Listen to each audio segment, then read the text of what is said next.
Seems like it's working, Camille. Let me unmute you. Hi, can you hear me? Yep. Music's still playing, but that's okay. This is just lively banter before we start. How is it going? It's going well.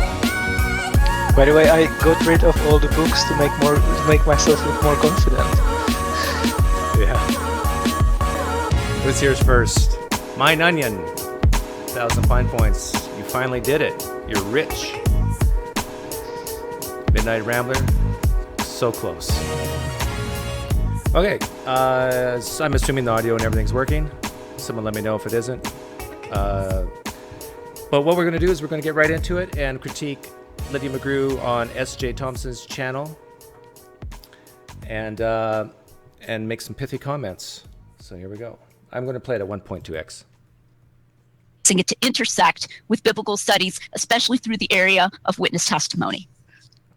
Yeah, that's fantastic. And that's one of the things. So you and I both come to the table when we read the Gospels. We both come to the table with the idea that the apostles were trying to be as honest as they could with the information that they had and with the experiences that they had with Jesus. And so both of us have this assumption in a way that what they're writing down was their honest assessment of how the whole thing played out. Would you say that's fair? Right. And well, what I try to do is I try to support that.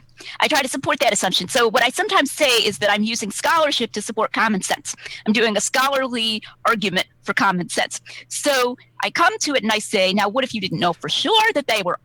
Yeah, a scholarly argument for common sense. That got my dopamine going a little bit. How can you have scholarly arguments for common sense when things like a man walking on water? Like, is that common sense to people like Lydia McGrew that all these miracles, now not to say that a miracle can't happen and that I'm shut down from that possibility, but can we make a statement that, oh, we got this scholarly consensus and for things like that? And I think Bart Ehrman says that that we can't use the historical method for miracles, right? Yeah, I disagree with that. But it's important to point out that she explicitly says that she presupposes that the Gospels, first of all, were written by eyewitnesses, right? Like, she even thinks, for example, that the Gospel of John was written by John, the son of Zebedee, which even like very conservative evangelical scholars don't think, and that they intended to tell what actually happened, which is fine as a presupposition. But the problem is that you then have to allow in evidence against, which isn't what she's doing. Like, she's basically extremely happy to come up with any excuse to defend that presuppositions against all evidence, as we'll see. Yeah. Honest, but you have that, as it were, on the table. You know, that's like you're taking it seriously enough to consider it and see if it's true. Then does the evidence support that? And so some of that was hidden in plain view, and some of it is in the mirror of the mask, to say that it looks like they really were honest. Yeah, and did they, would you say, and I know you've gone into this a little bit, you pointed out some areas where they basically said, hey, I'm trying to write a very accurate testimony in so not those exact words, but something similar. Right, and that is something we have to take really seriously. So John 19:35, for example, where the beloved disciple is at the foot of the cross and he sees that Jesus' legs were not broken, and then they pierced his side with a spear and blood and water came out, and he says, he who saw it bore record, and his record is true. So it's like he's pausing and giving this stamp. And one of the difficult... Yeah, I see you're smiling. I'm smiling too. We know this is true because the author said so. And yeah, I think he's protesting too much. So I want to read something from the diary of Joseph Smith. And because as soon as Lydia said this, well, John says, look, this is true. Or actually, John didn't say that unless he talked about himself in the third person, whoever said it. This is Joseph Smith on his first vision, I believe.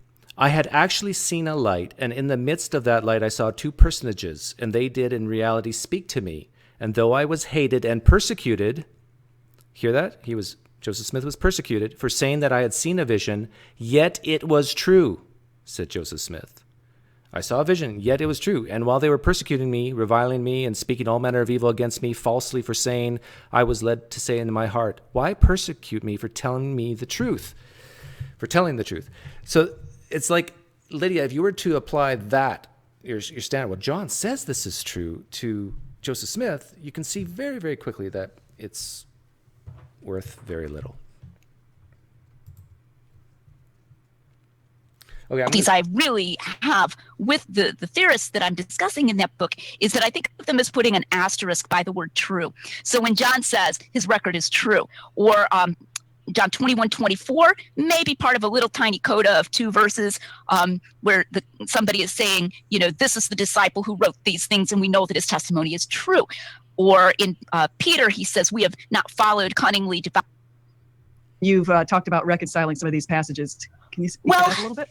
All of my work is encountering a lot of pushback, but as far as the particular resurrection narratives, yes, they are considered a sticking point, and they are considered so by these theorists that I'm encountering, including evangelicals like Dr. Licona, who considers that he's pretty explicit about this in his book, Why Are There Differences in the Gospels? He thinks that the attempts to harmonize the resurrection narratives are pretty strained.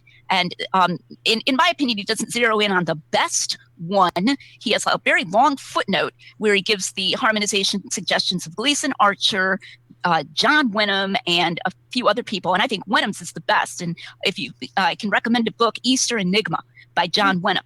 And I don't agree with every single thing that Wenham says there. For example, he thinks that Mary Magdalene and Mary of Bethany were the same person. Let me know when you want to jump in. I got notes like about a minute or two ahead, so. But you don't have to accept that. That's not essential to his harmonization. But it's kind of what philosophers like to call, and scientists like to call, and engineers like to call a proof of concept. So a proof of concept is where you see, can this be done? Maybe in the end, this won't be the best way to do it, but can it be done at all? So Wenham is doing a proof of concept of harmonizing the... Yeah, this goes against the historical method, does it not? Like can it be done? That's another way of saying, is it possible to harmonize? Yeah, exactly. Yeah, so I think we should maybe introduce like what the context is, right? So there is this ongoing like disagreement between like on one hand Mike Licona and on the other hand this Star Wars Muppet about what to do with apparent contradictions in the Gospels, right? So Lydia McGrew is a big fan of very old-fashioned additive harmonization. So just like smash the two narratives together, harmonize away any contradictions any way you can. And Licona realizes that this is actually extremely ad hoc. And you can see, sometimes even hear it when apologists are talking about it, that they sound embarrassed when they have to think like, well, maybe Judas hanged himself like above a rock, and then when the rope broke, he like hit the rock, and that's why he fell. I got that clip. Headlong. I got that clip. I think ready to go, or at least. Yeah. Well, yeah. So the point is, like a lot of apologists realize that these harmonizations sounds really dumb. So Mike Licona just he had a genius idea because he realized that it was very common in ancient literature to like be narratively flexible, which means authors could like tweak their narratives and stuff like that, which you can use that to explain away the contradictions, because you can say, yeah, they changed the narratives and different authors changed it differently, but they were still reliable because that's what people did back then. And Lydia McGrew is obviously pushing against it, because if this was the case, then it lowers our confidence in what the Gospel's actually saying massively, and it should. So that's just the context.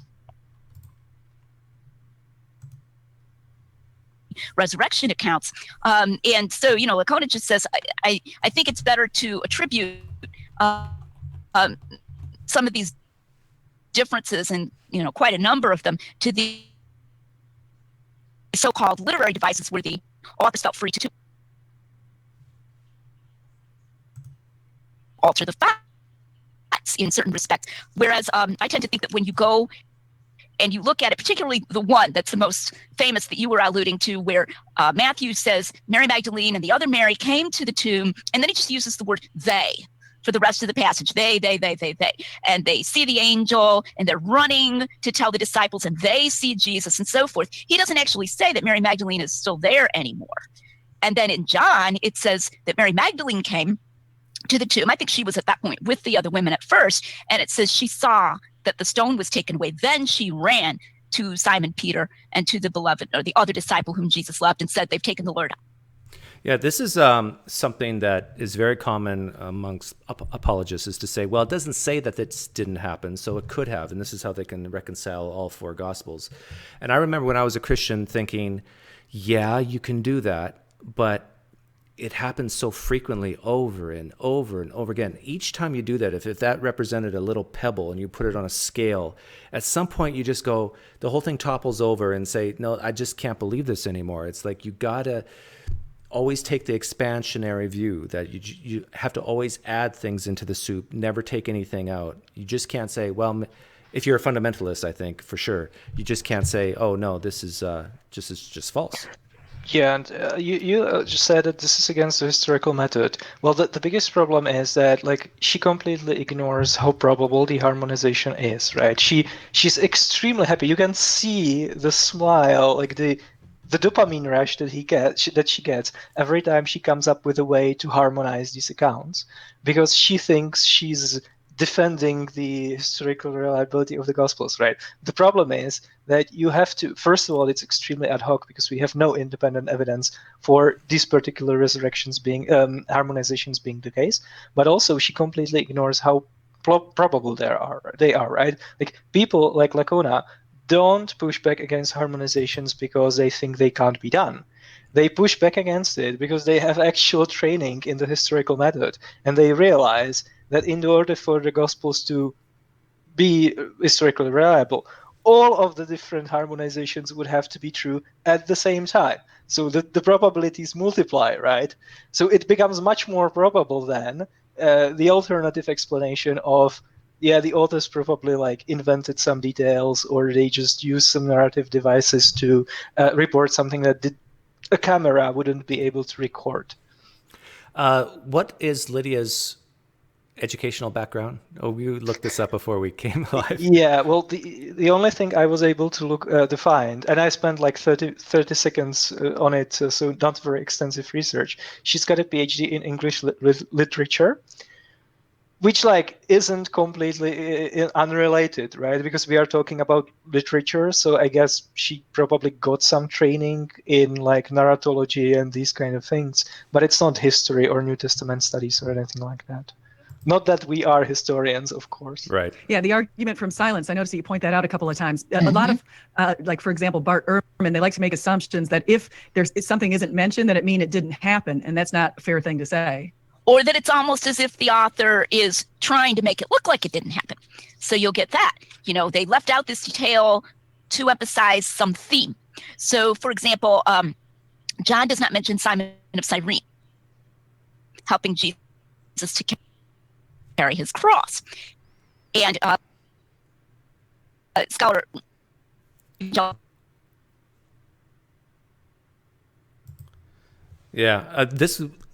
there wasn't a bad audio when on the original, right? So it must be my system.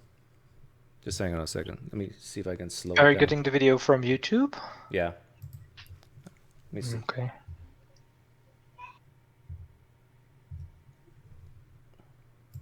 See if this works if I slow it down a bit. Evangelical scholar Craig Keener calls this a tweak on John's part. That's his most recent word in Christobiography, tweaking the Passion narrative. And although it's not extremely clear of what he's getting at, the implication seems to be that John is at least suppressing the role of Simon of Cyrene and trying to give the impression Jesus carried his cross all the way for a theological reason. Now, I would consider that overinterpretation. John just doesn't mention Simon of Cyrene, but that doesn't mean he has a heavy reason for not mentioning. So there's a big difference between an author's not mentioning something just because he wants to emphasize something else and he's not trying to make it look like it didn't happen, and an author suppressing a fact for a thematic reason. And that's a very important distinction. Yeah, I think you just already answered this, but in my notes I have a question. Like, why do you think guys like the Christian guys like Dr. Keener and Dr. Lacona can easily admit that John, for example, tweaked his gospel, or that just gave a gist and that these are not exact words? Why do you think they can do it and Lydia can't use that terminology? Yeah, and just think about the optics, right? Like, this looks terrible to fence-sitting Christians. These guys arguing, because they are all evangelicals, these guys arguing in between each other, like that does more damage to Christianity than what we are doing right now. Because when ordinary Christians hear about it, they have to think, what's going on here? Like, even our guys can't agree how reliable the Gospels are, right? Because the example she's giving is relatively mild, but if you actually go down the list of various things that these evangelicals like Lycona are saying didn't probably happen, it's a very long list, and it's got very important stuff in it, including, for example, some of the details into resurrection appearances. So I completely understand why Lydia is pushing against this school of thought, right? Because it's really counterproductive. Yeah, I did a video the other day, and one of the people in the live stream said, could we have the whole concept of the Trinity, that Jesus is God, or however you want to phrase it, without the Gospel of John? And once you start saying that the Gospel of John doesn't really represent the words that Jesus said, things he did, I think Christians are in big trouble. So I understand where Lydia's coming from. Like she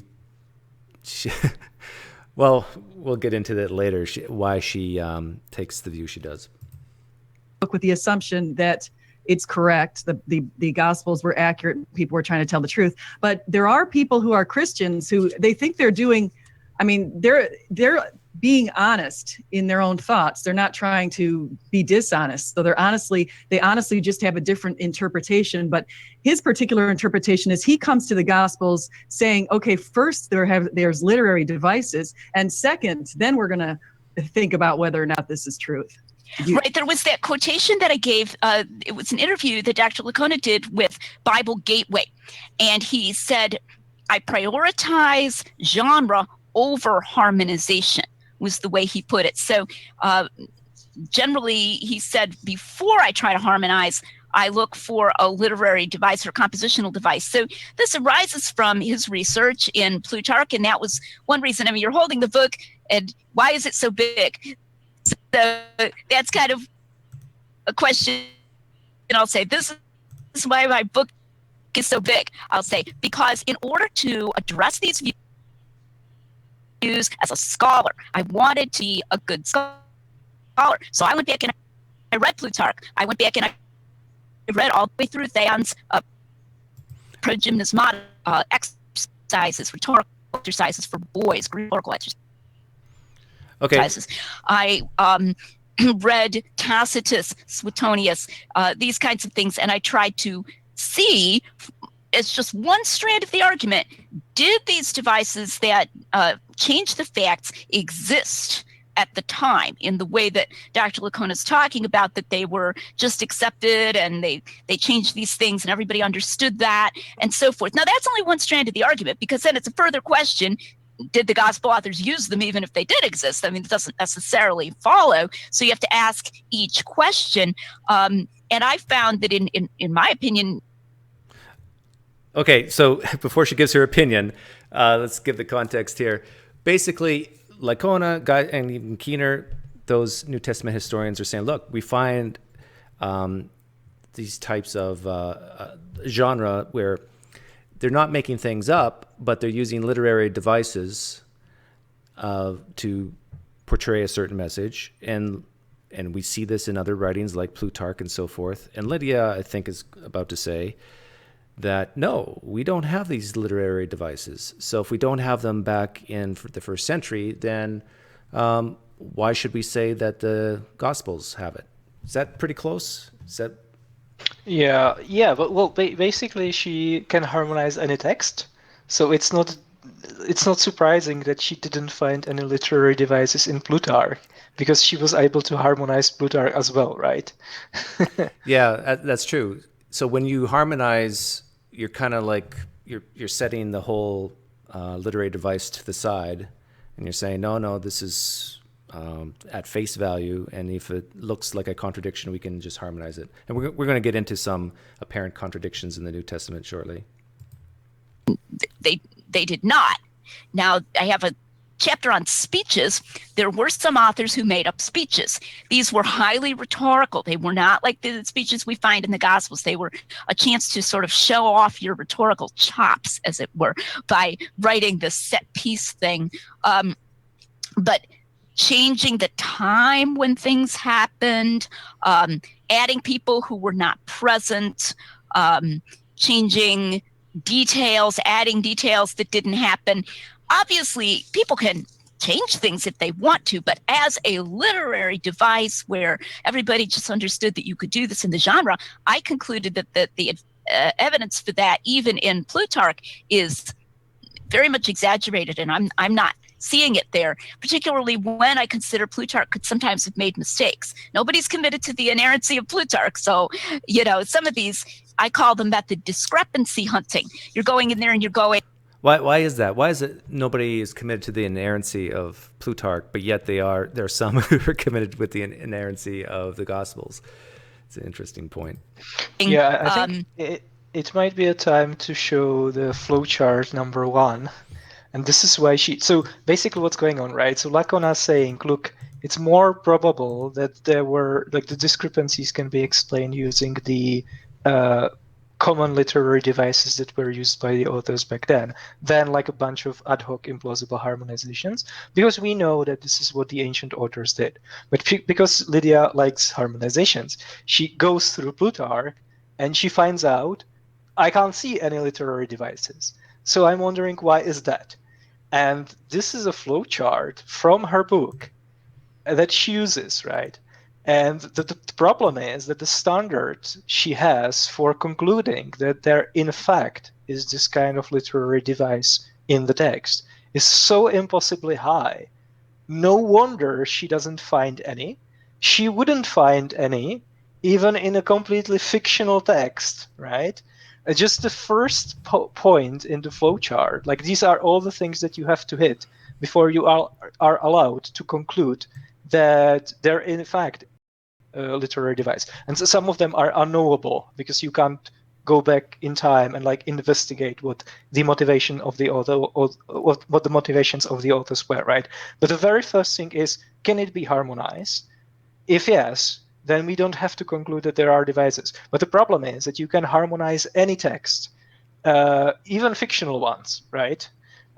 So yeah, it's not surprising. And by the way, like, denying that the ancient authors actually used these devices is like, I don't know, like denying that the ancient Rome existed almost. Like, she's not only is she going against what classicists say, she's going against what the ancient historians themselves say about each other.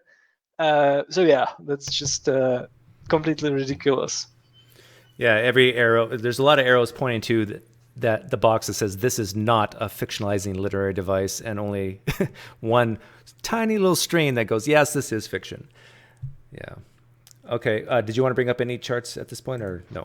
No, that's all right. We can go on. Okay.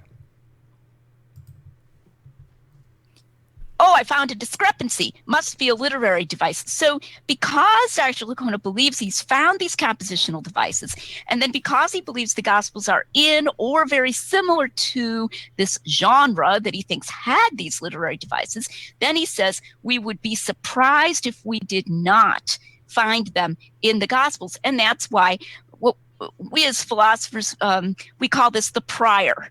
He's got a high prior probability when he approaches the Gospels that they're going to contain these. And so then when he finds what appear to be to him discrepancies or differences, he'll say, aha, maybe that's one of these literary devices. And that's his approach. Whereas I'm saying, you know, I've got all this other evidence that they're being honest, not just those statements of theirs, though that's part of it, but also other evidence where I'm confirming these little details and precisely details that he would say, you know, details are where they thought they could change things, but I'm finding that they're not changing the details. They're getting the So confirming little details. Lydia's talking about what she, or not she, but what's known as undesigned coincidences.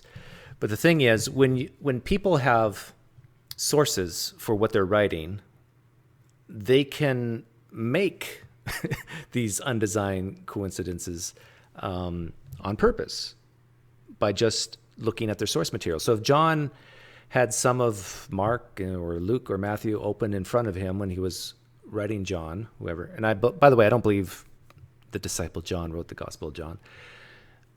Even a lot of Christians don't believe that.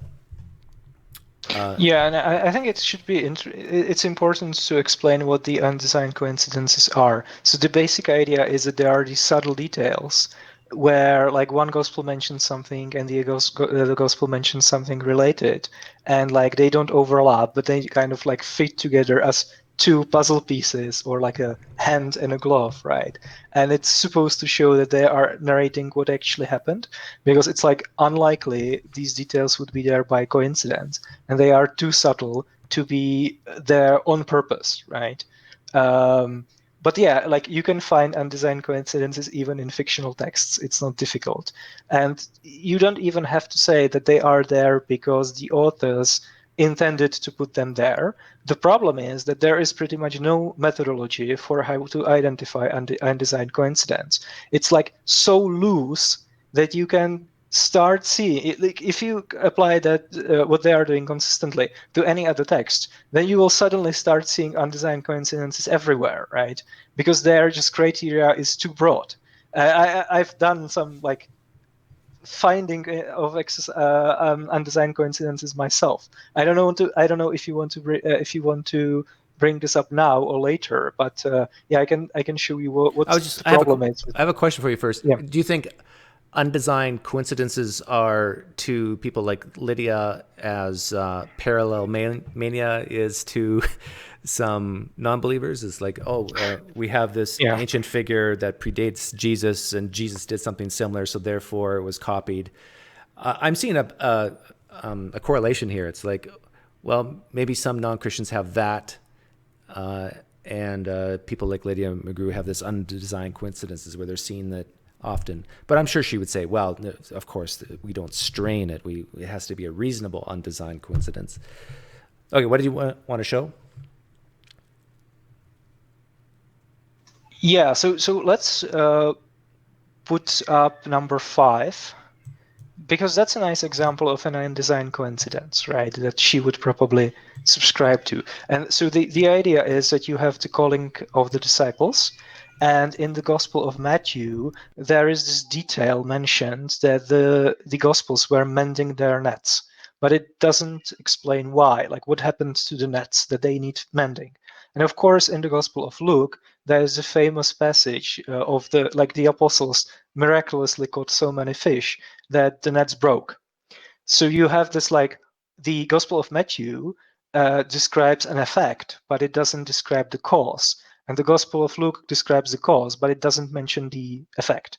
So you have like these two details that are complementing each other. That supposedly shows that the two authors who didn't know about each other are describing a real event. So I actually tried to find some undesigned coincidences myself. And I can tell you that I found one undesigned coincidences, which is completely new, and nobody, at least as far as I know, has come up with it. It's number 6. It has to do with the cleansing of the temple. So in the Gospel of John, the Gospel says that, okay, hold on, I'll just maximize it. The author says that Jesus made a whip of cords, which is not mentioned in other Gospel.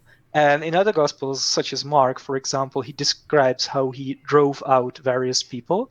And Mark specifically is the only one that mentions that additionally he didn't allow anyone to carry anything through the temple. So just like the undesigned coincidences with the mending of the nets, here one Gospel describes the cause, so Jesus making a whip of cords, and the other Gospels are describing the effects. And now the question, what's wrong with this? Because Lydia McGrew would not like this undesigned coincidence. And can you think of a reason why? Probably because it leads to an apparent contradiction. What kind of contradiction? He would not allow anyone to carry anything through the temple, but yet he carried a whip of cords. Or is that too... No, that's not the reason. She wouldn't like it because she actually thinks these are two completely different events. Because you have to remember, in the Gospel of John, the cleansing of the temple, which would get you killed, by the way. Like, if anyone actually tried that, he would be arrested and probably killed on the spot. And this is obviously based on Ezekiel. Like, this is Mises of Ezekiel, because Ezekiel does the same thing a couple of hundred years earlier. So, but in the Gospel of John, the cleansing of the temple appears right at the beginning of Jesus' ministry, but in the synoptics, it's basically one of the last things that he does before he's arrested. That's the thing that right. So Lydia believes there's two cleansings. Yeah, most other Christians believe only one. Yeah, because otherwise she would have to say that John moved the cleansing of the temple to the beginning of Jesus' ministry, but that would be a fictionalizing literary device, right? So here I was able to find an undesign coincidence, which is pretty similar to other instances of undesign coincidences that she identified, but she wouldn't like it because it goes against what she's saying.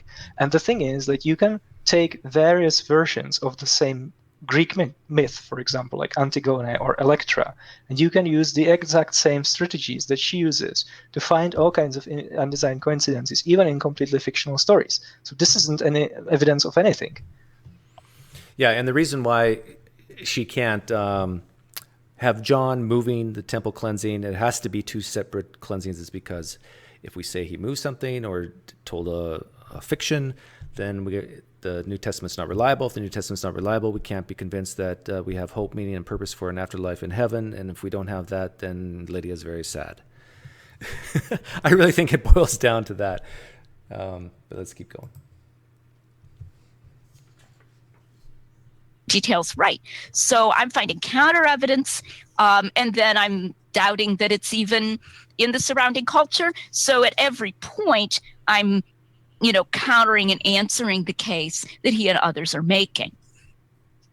Yeah, that's very good. That's very good. And one thing that you do in the book, and I think that people need to do when they read the Gospels and they read the book of Acts and the other New Testament books, is people have to really look at their own assumptions when they go into this stuff. Because, for example, one of the people claim is a big contradiction, and they claim that the death of Judas is a contradiction. And they come into the death of Judas making a bunch of assumptions about where he was positioned, how he was hung. There's an assumption he was hung by the neck. There's all different things that could have happened that could fit the two passages together, that if you don't come in there, people have to really examine their own assumptions, is I guess what I'm saying. Yeah, I agree with SJ here. You have to examine your assumptions. And I think one assumption that these two ladies have is that you have to make the Gospels fit together like a glove, that you have to have the Gospels be reliable. Like for 1 second, these two could never say, yeah, you know what, a big chunk of the New Testament's not reliable. They can't do that. They're coming for the assumption that before they even read it, I think, Lydia wouldn't admit to this, but a lot of Christians would. I don't know if they admit to it, but I think they're thinking this, that this is God's word and God don't lie. And so therefore, this is a reliable text. And by the way, when she says, like, you have to bring in assumptions about how Judas was hanged, do you know what she's referring to?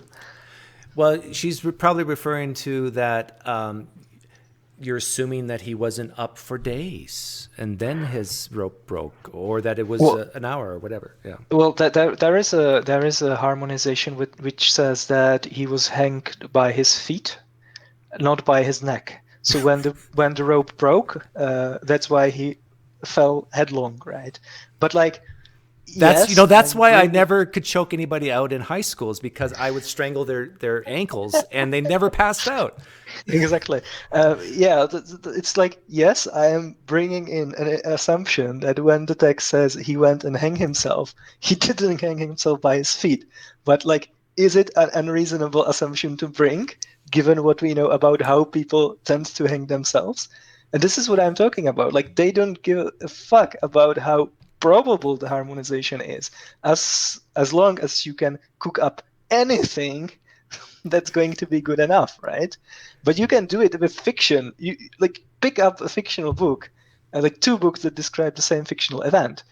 People do it with Star Trek and Star Wars. You have these like fan theories about how contradictions in different movies by different screenwriters, or like between different episodes in Star Trek, can be harmonized to create like a consistent lore. This is not difficult. If Lydia and SJ were watching, they've clicked off when you said the F word. But I want you ladies to know that the F word means something else in Eastern Europe. It's important, and one of the points I make in the book that applies to the death of Judas and to a lot of these alleged discrepancies is, yes, fine, you read the book and you get a first impression, and then you go read this other book and you get a first impression, but first impressions have to be correctable. And one problem we have, and we have it with skeptics, and we also have it with these literary device theorists, and they're looking at alleged discrepancies. I still have a pet peeve of calling non-Christians skeptics. Like, shouldn't Christians be skeptics as well? They'll take a book, they'll read it, they'll get a first impression, put that book over here, take the other book, read it, get a first impression, put that book over here, and then, well, those first impressions are in conflict. And then they'll say, well, now we have a discrepancy. Now, this is true in police reports, witness testimony in court, talking to your friends, reading secular history, anywhere, that your first impression is just a prima facie case. Then if you have another source that seems to be in conflict with that, you could say, maybe my first interpretation of this document. Yeah, if you have another source that is in conflict with the first source, then a possible answer to that is, well, maybe the first source or the second source is wrong and the other one's right. But this is something that I don't think Lydia can give as an option. Yeah, I mean, it's very good that she's not a criminal detective, because I think she would never, if she was consistent, she would never conclude that an eyewitness is not telling the truth, because she would always find a way to harmonize two contradictory eyewitness reports. Yeah, well, I think she would say that, well, there'll come some point where it's a very strained harmonization, and therefore at that point we can say that one is not true and the other one is, or both are false. It's wrong. So an example of this would be, if you read Matthew, your first impression would be that all the women stayed together. But when you read John, you get additional information that seems to indicate that all the women did not stay together, that Mary left the group. There's nothing wrong with changing that and saying, well, come to think of it, Matthew doesn't actually say that they all stayed together. He just says they. And one problem I think we have is that kind of rethinking and harmonization is taken to be a theological activity. So Bart Ehrman will ridicule it, and others will call it strained. It really bothers me when people cannot refer to harmonization without putting some pejorative adjective on the front, like strained or artificial. And they'll think that you're just doing this because you're theologically assuming that these have to be inherent. No, I'm going to pause it there. Lydia, I think you can understand why non-Christians feel this way when they see you harmonize, use these undesigned coincidences, that you're trying to make it fit together. It really appears like you're trying to make the New Testament more reliable than it is. And I think if you were to see it done in other religions, maybe you can see it in yourself, but I'm not so sure Lydia can do that. No, well, I think that wouldn't impact her at all, because she's just said, I'm doing it with Plutarch, right? Right, that's true. But that's the problem. Like, you can do it with any text that doesn't, even with fictional ones, that doesn't actually show that the text is being historically reliable, right? And this is something that I want to do in my free time, because for the myth, the story of Electra and the story of Antigone, we actually have at least 3 separate versions of the myth, which is like fairly long and fairly detailed, by Sophocles, Euripides, and Aeschylus. And I actually want to harmonize the contradictions and come up with undesigned coincidences to show that, yeah, that's easy. Well, for most, I think the average Christian listening, what would be more powerful is to do it in Mormonism.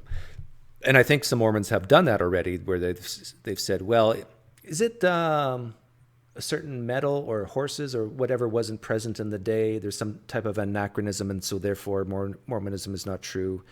I think their retort is similar to Lydia's. They'll say, well, just because we haven't found anything yet to disprove or to show that these exist doesn't mean they weren't there. We just haven't found it yet.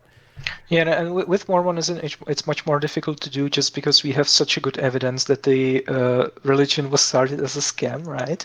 But there are still 10 million Mormons. And the reason why there is because, yeah, you can do these harmonizations and these rationalizations even with such a bad religion, right? So this isn't really proving anything. I do it with other history because that's actually a good way to do history. It's a good way to approach it. It's not a religious activity at all. So that's something we have to do. And I think that fits with what you said about re-examining your assumptions or even just re-examining your first impressions. Yeah, exactly. Because I think, and you're exactly right with the women, because that was one of the things when I was putting those four gospels together and thinking to myself, now, how could this possibly work? And I thought, well, wait a second. It doesn't actually say here that Mary was with them. We know this will happen, and we're always assuming that things are snapshots in time. And I think you said that. You mentioned a little bit about that with Jesus on the cross. People claim there are some contradictions surrounding the. Yeah, what they're talking about here is the women at the tomb in John. It really sounds like Mary Magdalene was there and saw the open tomb and then ran back. It looks like she didn't even go in the tomb. But the other gospels, it seems like there's a whole bunch of women. They all go in the tomb. They talk to angels or men, depending on which gospel you read. And so in John's gospel, it's almost like the author really didn't trust the testimony of women at all. So he had to have Mary run back. He was still aware of the other gospels, maybe. He had to have Mary run back and get Peter and the disciple whom Jesus loved, who they think is John, and they had to run to the tomb, and sort of to give the whole idea of the empty tomb maybe a little bit more gravitas by having men come. I always found it strange as a Christian saying the men were introduced going to the tomb at the very last gospel. Like, if you're a Christian, I think that has to give you pause. Well, in the Gospel of Luke, Peter also goes to the tomb, and he finds the linen cloth. So it's Luke. In Luke it's just John? Peter. And in John it's Luke and the beloved disciple. And yes, you can harmonize it. You can come up with a version that's consistent. But the question you have to ask yourself is not, can you do it? The question is is this expected on the hypothesis that these are actually descriptions of what actually happened? Or is it more expected on the hypothesis that these are four different versions, like fictional narratives of authors that didn't know about each other, that were just based on like some common oral tradition or some ideas, right? Like the idea that there was an empty tomb. Like if four different people try to write down a different story, you would expect these kind of differences, right? And then even if you had four different fictional versions of a fictional story, you would still be able to harmonize it, because you can harmonize anything. So if there's Christians listening, what time was Jesus hung on the cross? What time was Jesus crucified? I'm going to fast forward it to that part where they talk about this. And a lot of Christians might not even know this, but the Bible says the time of day when it happened. And Mark says it happened at 9 a.m. and John says it happened at noon or around noon or afternoon. The fact that John says that it was the 6th hour, the 6th hour when Pilate condemned Jesus, when he condemned him to die. And then Mark says that it was the 3rd hour when they crucified Jesus, which is actually, after. I mean, Did she misspeak there? She says the third hour is after the sixth hour. Did you catch that? No, but I kind of get what she's saying. Yeah, but it's definitely the other way around. Mark has the crucifixion happening before John. Yeah, in the day, like we've done throughout the the day. Via Dolorosa, the John actually road has to it one the day cross, earlier, and so right? forth. Yeah, well, that's the thing. Is that what Lydia's thinking when she said that? Maybe. No. No? No. So there are three basic approaches. Well, four if you add a literary device. Oh, Brent Lasky in the live stream chat. 1,000 pine points to you. It doesn't say Jesus was hung by his feet on the cross. Yeah, but my favorite harmonization is there were actually two Jesuses, and it's just the synoptics are mentioning one and the Gospel of John is mentioning the other. Yeah. So there is no contradiction. But that's a strained harmonization. Sure.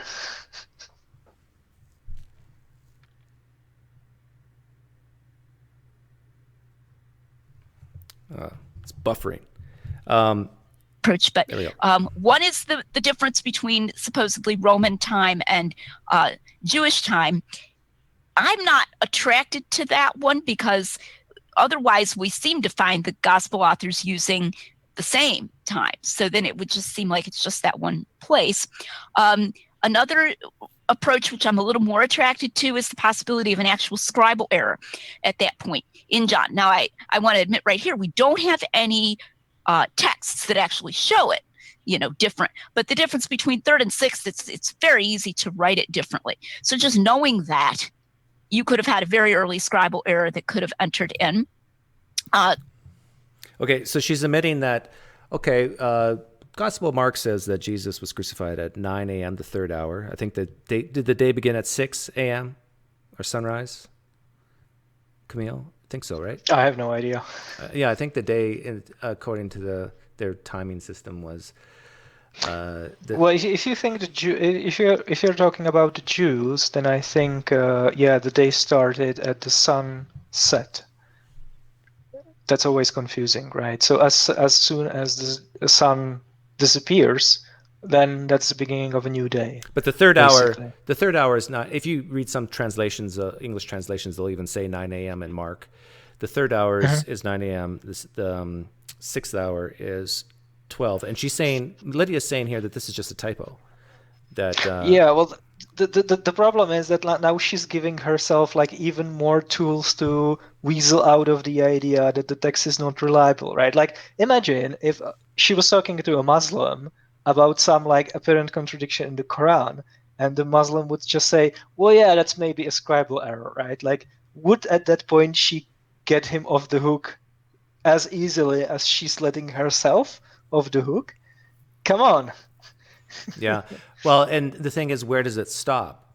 Like, even if you're a Christian and who leans towards inerrancy, which Lydia doesn't, she claims, you're still like, well, wait a minute. Are you saying this is just a flat-out scribal error? And if that's a scribal error, what about when it says in 1 Corinthians 15 that 500 people saw the risen Jesus? There's a number, 500. Just like the 3 and 6 were numbers, maybe the 500's wrong. And does it matter if it's wrong? And this is a point that some historians make, that the 500 in Greek is very similar to the word Pentecost. And Penti meaning 5. And so maybe there wasn't, that the 500 is really sort of like a Pentecostal meeting at a Pentecostal church. And that's how they saw Jesus, just in the experience of it and the feeling of it. Craig Blomberg's approach is that they tended to like to do multiples of 3. So third hour, sixth hour, ninth hour. John is I believe he's the only gospel author who will occasionally name a time in between, 10th hour, etc. But usually it's these multiples of 3. So that John could have been, sort of rounding, as it were, one direction, and Mark could have been, as it were, rounding the other direction. So one of them is like about noon, and the other is, about 9. and maybe it's at 10:30, or something like that. They're going opposite ways. That's Dr. Blomberg's account. And then the fourth is this idea that John changed it to make it the time when the Passover lambs were killed. Now, the problem, there's so many problems with that. One problem is that John's Gentile audience would have had no idea when the Passover lambs were killed unless someone told them. Very plausibly, John is writing after the fall of Jerusalem. How much do you know about this, Camille, about the Passover lamb? Like John had to make it later because it was around high noon when they slaughtered? So the basic idea, I think this has more to do with the fact that John depicts the crucifixion one day earlier than the synoptics. And the usual explanation is that in the synoptics, Jesus has the Last Supper the day before he's crucified, and that's the Passover, the eating of the Passover lamb, right? So you would kill the Passover lamb, and then in the evening you would have the Passover meal. So the authors of the Synoptic Gospels wanted the last meal, when the Eucharist takes place, to be the Passover meal for theological reasons, and then John wanted to portray Jesus being killed at the same time as the Passover lamb being killed. But that takes place earlier than the Passover meal, obviously, because you're killing the lamb that you are then going to eat, right? So it has something to do with it. But I'm not sure how that applies to the hour, because as Lydia correctly says, it's not probably there was this very specific hour at which the Passover lamb had to be killed. Maybe there was, but I don't think we have any evidence of that. I really think that they were inspired. I am not an inerrantist, and that's something that I bring up. It's in chapter 4. You see it there. But I think that in that particular case, if there was a scribal error, then presumably John's original document said what Mark says. Let me get this right. Third instead of sixth. And okay, she says she's not an inerrantist, but she admits that there could be a scribal error. Yeah, well, inerrantist would mean that there is an error even in the original manuscripts, right? Yeah, and to me, that's so ridiculous since we don't have the originals. It's like, oh, what does that even mean then? You're just hoping that the originals had no errors in it, wishing. If this is something, again, when I was a Christian, I was thinking to myself, if the very first copy of the Gospel of Mark, the very first copy, had some major error in it, and every copy after that was based on, let's say, that first copy, everything down the line from that point forward is an error. Yeah, it doesn't matter how they matched 99% of the time or whatever, right? And not that many people actually know about it, but do you know that we have 2 different versions of the Acts of Apostles, and one of them is 10% longer than the other one, which is a lot.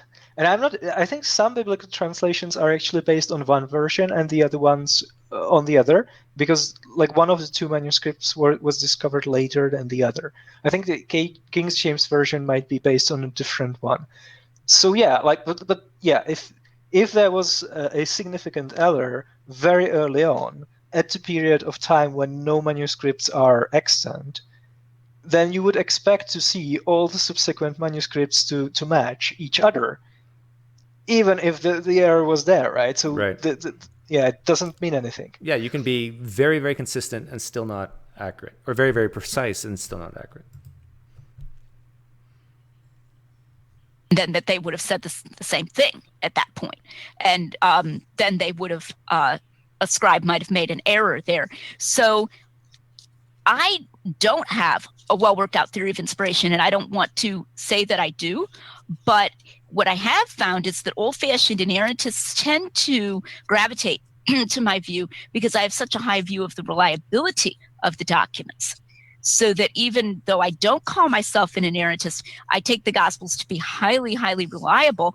And in that case, if I think there might be an error, I just say there might be an error, Yeah, she takes the New Testament as highly, highly reliable. My question is, did she take it as highly, highly reliable when she was age 8?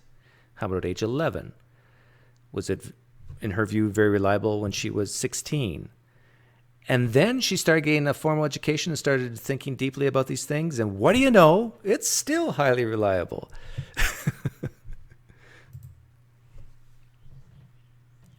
I just come right out and say it instead of trying to call it something else or redefining inerrancy. And that's why, for example, Phil Fernandez and he is with an organization, the International Society for Christian Apologetics. And we had a great conversation, and that is online, on the definition of inerrancy, and found that we were, very much agreeing with one another on that definition, which is why he felt that I was being more straight. Okay, so forward there. I wonder how many. Very good. And that's. I wonder how many errors Lydia would have to see, Scrabble errors, before she would say the New Testament that we have in our hands is not reliable. Like, she admits the time of day of the death, crucifixion is an error, Scrabble error. If there was 10 of those scattered throughout the Gospels, would she admit, yeah, this is not reliable as I thought it was before? And how much would it go down for her? Like 1%? These are the type of questions I think she needs to be asked. And I think Bart Ehrman's asked people a similar question to that. But I don't think they ever give him a straight answer. Brings me to another question: is what motivated you to do all this? Because you could definitely have gone down different paths with your academic wheelhouse. So what motivates you to go in and investigate the Gospels? Well, to investigate the Gospels in the first place, my husband got me so. What's that, Camille? This is the most important. This is the most important part. Like, listen very carefully to what she's saying. It's amazing. Like, imagine admitting this publicly and not thinking about what is it that you're actually saying, right? This is like gold, because this is basically what we are saying is going on with apologists. And I can imagine we are often accused of psychologizing or ascribing motivations to people. But here she's basically admitting what we are saying about apologetics all along. Yeah, so listen very carefully. So interested in the argument from undesigned coincidences. And these are these interlockings where one gospel will explain another. So, for example, John mentions that the Passover was near at the time of the feeding of the 5,000, and Mark mentions that the grass was green. And the grass would be green around the time when the Passover was. So that's just one.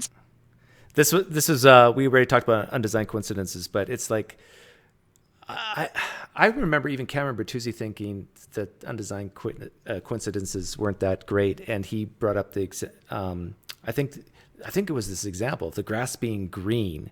It says that Jesus was crucified in or was doing a certain miracle in spring, and that's when the grass would be green. And look, they say these two things, it fits like a glove.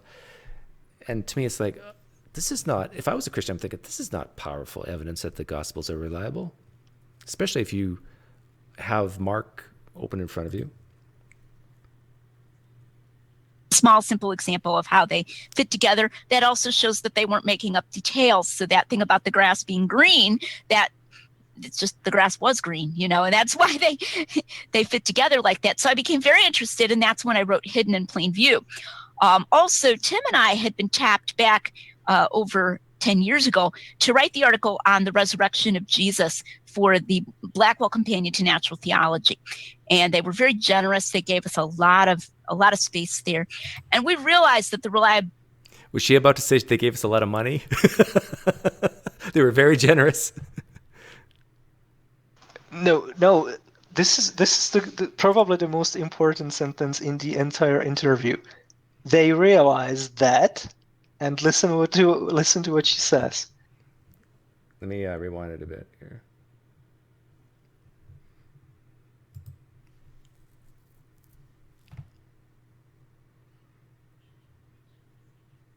And they were very generous. They gave us a lot of space there.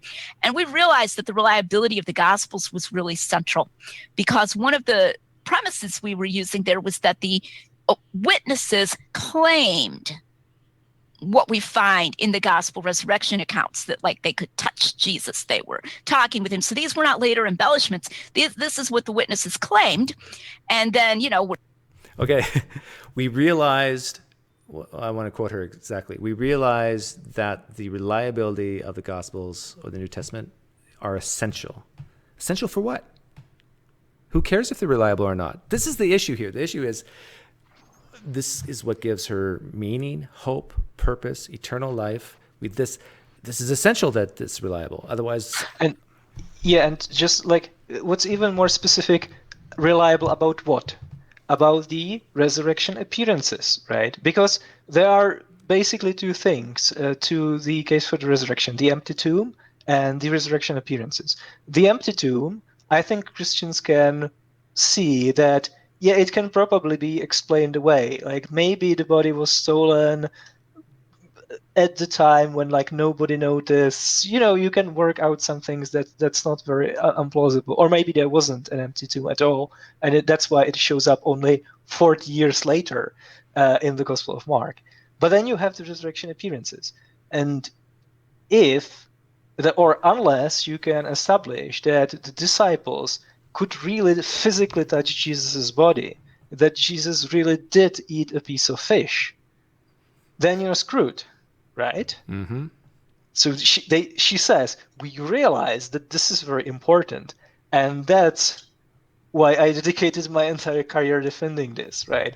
So it's not that she became convinced because this is where the evidence leads.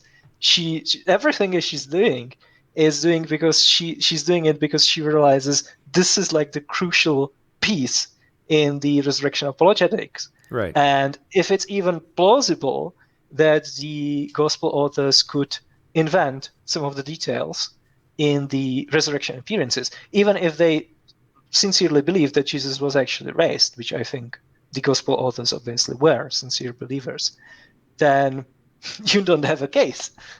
Yeah, and she made the comment that the disciples, the apostles, they walked with Jesus, they talked with Jesus, they ate with Jesus after he rose from the dead. But to be specific, to be clear, no, they did not claim this. There are no disciples, no apostles who claim to have walked, talked, and ate with Jesus. It is an anonymous author that claims they did. Yeah, and she of course thinks that all of the books in the New Testament are by the traditional authors. So, for example, when 2 Peter says we don't follow cleverly devised myths, but we were witnesses to Jesus's glory, right? And he refers to the Transfiguration. She is imagining Peter, like the fisherman, sitting down and writing it on a papyrus scroll, right?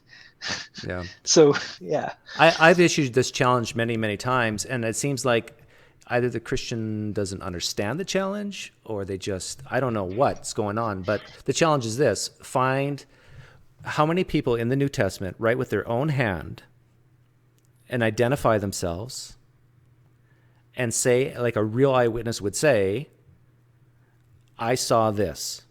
I saw Jesus rise from the dead. That the person identifies themselves, says who they are, where they're from. It would also be nice to know when they wrote it and where, and says that they personally saw the risen Jesus. And it only occurs once in all of the New Testament, only by one person in the Old New Testament, and that is Paul. And even then, it's in a vision and revelation. Some say Revelation chapter 1, but that's clearly a vision. And some say 1 Peter, but that he states that he's a witness to Jesus' sufferings, but not his resurrection. If you read it, it doesn't actually say that he saw the resurrection. And there's, again, did Peter actually write 1 Peter? We don't know. Do you think Peter wrote 1 Peter? I don't think so. Well, that's an interesting question, actually, because almost the entire case for 1 Peter not being reliable is based on details in the Gospels. Like principally that Peter was a fisherman, so it's very unlikely he would be able to write it in the first place. But I don't actually think that's reliable. So a lot of the detail, like a lot of the premises in that argument, I'm not actually granting. So it could very well be the case that First Peter was actually written by First Peter. I want to try to hit this point home that in the Gospels, it does not say that the disciples do not say that they saw the risen Jesus. It's an author claiming that the disciples claim to have seen the risen Jesus. And here's an analogy for Lydia to consider. If Myron, I love that name, Myron, if Myron accused Lydia of murder, and Lydia says, I want to face my accuser, and I say, no, I can't have the accuser face you, but I have an unsigned letter written by someone else at a place and time unknown who writes that Myron saw you, Lydia, murder someone. Now, Lydia, do you think that would be strong evidence that you did indeed murder someone? And that's exactly what we have with the Gospels. We have, they're going to hate this, but we have anonymous hearsay. But don't worry, Lydia. In about 300 years from now, a guy named Eusebius will say that a guy named Papias will say that a guy named John will say that a guy named Matthew will say that he saw you murder someone. Yeah, exactly. And it's important to realize, like, she feels so threatened by what's Lacona doing, and Lacona is still granting the traditional authorship, right? So Lacona thinks that the gospel authors felt free to invent details, even details in the resurrection appearances, even though they were still apostles or disciples of the apostles. Imagine how much worse this gets if you conclude that the Gospels were actually written by anonymous authors 40 to 60 years later, probably not based on any eyewitness testimony, probably based on oral tradition that we have no idea, like what it was like, where it came from, how it developed over time, and stuff like that. Yeah, so I understand like why she's doing what she's doing, and I understand why Lacona is doing what he's doing, but yeah, for someone who's looking at it from the outside, this is hilarious. Long it happened on Wednesday, but I changed that to make a better story in my testimony. It was a literary device. Now, in which scenario are you going to trust that guy more for the rest of his testimony? I would say it's in the first scenario where he just slipped up in a very understandable way, because we have some notion of how often that happens when the person's trying to be honest. So that's what motivated me, was the recognition that this would really make a big difference to the way we read the Gospels. So that doesn't necessarily mean it's wrong, but it does mean it's worth looking into. It does mean it's a big deal. It's not a small deal. Yeah, so this impacts how we view the Gospels, how we look at the Gospels. I have a note here that this reminds me of Kwaku. Remember that Mormon guy that I interviewed? Oh, no, I didn't interview him. I just did some critiques on him. And I think he has a video where he says something very similar, that he investigated the Book of Mormon, he looked at the research of the Book of Mormon, and he concluded that the Book of Mormon is indeed reliable. In fact, I had a conversation with him back and forth, I don't know, about 6 months ago, where he just claims, no, the Book of Mormon is reliable. And he uses similar techniques to Lydia by saying, well, it doesn't say this didn't happen, and so we can reconcile this, and we don't know that this wasn't the case, so we can reconcile that. So I said, I'm going to go research this. And then when I researched it, I found it didn't stand up. And I think that's a win-win. I think it's a good thing that it doesn't stand up to investigation, because then we can come back and see the Gospels as very highly, robustly reliable. Yeah, I agree. Yeah, and I want to highlight, you said something. Yeah, it's a good thing that like she did all of the investigation and she found out that her original position is correct. And she's happy about it, because that means that like Christianity is true, right? She doesn't have to give up what she believes. Yeah, I have her on record saying that she's willing to die for Christianity. Yeah, I mean that's the scary thing, right? And yeah, because I believe I embrace evolution via common descent as true, and so, but I'm not willing to die for it. I'll put on my best lion face, and I will tell the world that I don't believe it. If it saves my life. When the Christian Gestapo knocks on my door at some point in the middle of the night, I'll be the first guy to denounce Plutarch, Something in the book like, let the ancients speak for themselves. If we just go to what they said themselves, and I think you even mentioned Josephus, and I found the Josephus reference really important because I've been trying to beat up. No, I've been fighting with somebody over the age of the book of Daniel. Oh yeah, that drives me crazy, but that'll take us down a. Yeah, she's mentioning what's his name from Scholar Fiction's show. What's his first name? Josh Bowen? Yeah, Josh Bowen. She's referring to him, that they have been having this battle when the book of Daniel's written. By the way, I actually think Cam has said this, but the thing that could cause the most doubt in a fundamentalist type Christian is the book of Daniel, because a lot of prophecies come out of that book, like Daniel 9 especially. And if a Christian were to be convinced one day that Daniel was written in 164, 165 BCE instead of 560, I think it's kind of game over at that point for them. Yeah, I would love to hear. Well, both of them actually explain what chapter 11 is prophesying, because I looked at it myself recently, and it's basically a textbook of history between the Seleucid Empire and the Ptolemaic Empire in the 2nd century, right? Like, it mentions these specific kings and their foreign policy and their marriages between these families and stuff like that. It's amazingly detailed.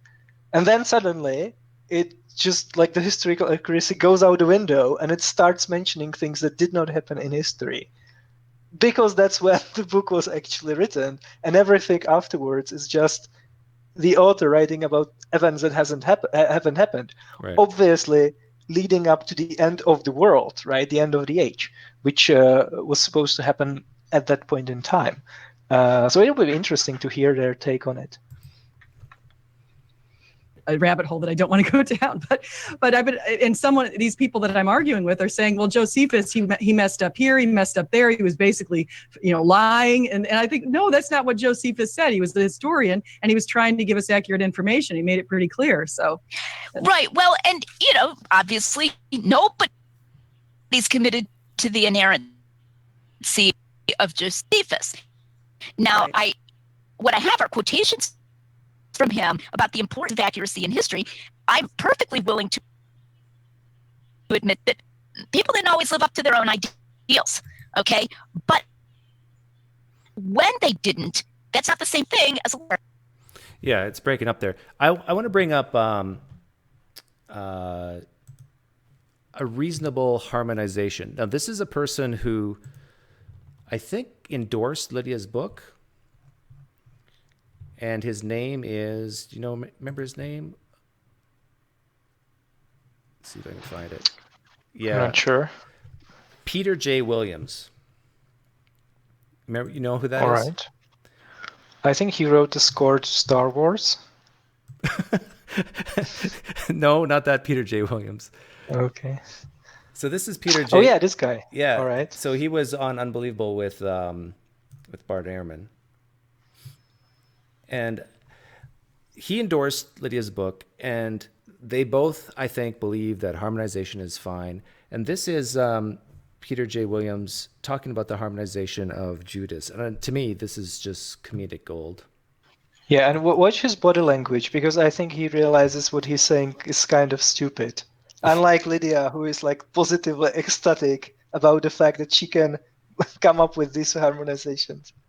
Makes a lot of sense. Now, as for so how did it happen? So how did it happen? I'd want to say, I think you can put the two together. Probably the data are underdetermined. I can't hear it. I can't. There would be multiple scenarios that give would fit me those. one.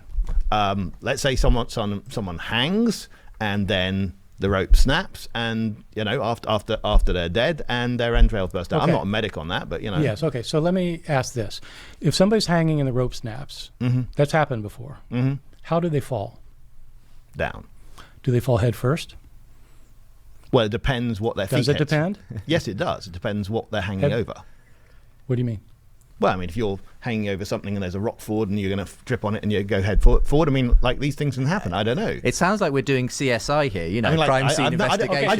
just think the data's underdetermined. Let me just say this. Yeah. It's underdetermined. So to reconcile it, you have to come up with a completely implausible scenario to reconcile it. Yeah, I realized, Camille, that you couldn't hear that, but the viewing audience could. Yeah, that's fine. I know that exchange very well. Yeah, but yeah, you can just hear that in their attempts to make the Bible, make the Gospels reliable, they have to come up with things. Well, Judas hung by his neck and hit a rock and fell over, and that's why it's headlong. And as IP, Inspiring Philosophy, says, well, he was probably up for days, even though it doesn't say that he was up for days. And that's why there was gases in his stomach building over days. And that's why when he fell, it burst out, even though the text doesn't say that he was up there for days or that he hit a rock and fell headlong. It's just, if you're willing to say that maybe some things in the New Testament just wrong, then you don't have to do this charade. But again, yeah, and elsewhere in this video, Lydia, for example, says that the reason why different Gospels record different last words of Jesus is because some eyewitnesses were standing closer to the cross and some others like further away. So they like heard, I guess Jesus like shouted some of the last words, but he was like whispering some others, you know? Yeah. Which is interesting because in Matthew, it just says women were watching from a distance. It doesn't even say they were listening or could hear anything. Mark says the same thing, that some women were watching from a distance when Jesus was on the cross. Luke says that, there was people watching from a distance, but no specific names. And then John, the Gospel of John is the only one that says that there was one disciple near the cross, and that was the disciple whom Jesus loved. Isn't it amazing how he shows up in these like very particular points in time in the narrative? It's almost as if it was a text that was written way later, and the author felt the need to explain why is it that no one's heard about this before, right? So he's like protesting too much by saying this is definitely true. This guy was there, and he's still alive, even though it's like 100 CE, 70 years after the crucifixion. If you weren't so worried about your eternal salvation, avoiding hell, going to heaven, getting your hope, meaning, and purpose from the stuff, I think you could clearly see that this is what the author of John's doing. He's filling in the holes. He's making theological points. These really important points, like having someone near the cross so we could hear what Jesus was saying, so we could have these last words, and so forth. The Gospels. And so the point was that I'm opposed to using genre to dehistoricize the Gospels just like they are. So I'm familiar with that. So if I want to call something an error, I'm just going to call it an error. I'm not going to say it's the genre. So yes, I am familiar with that. And then there are certain ways in which my work supports inerrancy. Another thing I want to emphasize is she says that there's ways that her work supports inerrancy. So my question would be for her, and I think she answers it coming up, why isn't she call herself an inerrantist if her work supports it?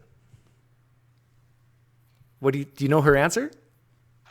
I don't actually. It's very interesting. That's a good question. It's very interesting, and it's coming up, and hopefully I'll find it and can play it. There is nothing about my opposition to the literary device views that an inerrantist cannot agree with. That is to say, it's not like, oh, if you're an inerrantist, you should be a literary device theorist. No way, not at all. You can adopt all of my objections there. And the main reason that I emphasize that I'm not an inerrantist is for the sake of honesty, that I want to be honest. And that She is not an inerrantist because she wants to be honest. Do you know what she's talking about here? I'm not sure. I think she's saying that in order to be an academic and to be intellectually honest, you just can't say that everything in the Bible is true. So she's saying, I am not an inerrantist. I believe I'm academically, scholarly. I believe in honesty, and so therefore I just can't make the assumption. However, at the same time, she has this, how did she say it, that most important sentence that you claim she said? There came a point in her life where she realized how important the reliability of the New Testament was to what? To the foundation of Christianity, to having these eyewitness accounts and so forth, to the bodily resurrection of Jesus. Yeah, and it's probably one of the reasons why she's not an inerrantist is because she thinks it's not necessary, right? So she can afford not to be one because she thinks she can still defend it. But the reason why she probably doesn't think the device theory is very plausible is because, yeah, that's a serious threat to the resurrection apologetic. So that's why she's pushing back against it by her own admission. I'm trying to steelman her in saying that this only applies to academics, because if it doesn't, then she's really implying that if you are an inerrantist, you're not as honest as she is, right? Because this is why she's not an inerrantist, because she values honesty. So all you Christians out there who are inerrantists think the Bible's perfect in all the claims it makes. It has no errors. Although the definition of inerrancy is, who knows what that is nowadays. But yeah, I think Lydia is saying you might be a little dishonest if that's the way you're thinking.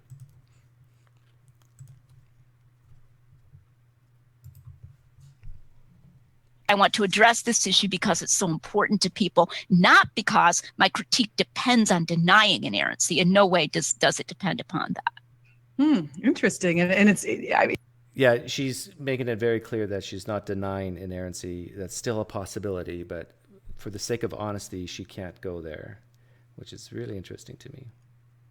Okay, I'm going to skip ahead. Oh, this is about the birth narratives, which most scholars that are, well, I'd say all scholars that are not evangelical fundamentalists would say that there's some serious problems with the birth narratives.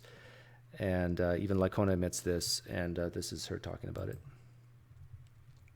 He has a view that the birth narratives are impossible to bring together, but I also, just like you, I thought that they fit together like a glove. They fit together very well. Now, you know, the phrase that he uses in the online debate he had with Bart Ehrman some years ago, he says, I don't know what's going on with the birth narratives. And he says they contain some of the most profound differences in the Gospels. Now, that surprises me. If I had to pick, you know, a most profound difference in the Gospels, well, I don't know, profound. I don't know if there are any that I would call profound, but the most sort of recalcitrant, maybe I would use that word, difficult to reconcile. That's not where I would go. But he said they contain some of the most profound differences, and he says, I'm not sure what's going on. So he gives this strong impression that there's some problem there, and doesn't really say in that debate how he would reconcile those. I think they fit together. Yeah, he doesn't say how he can reconcile, because I think guys like Lycona think you can't reconcile the for example, when Jesus was born, and still have any type of academic integrity.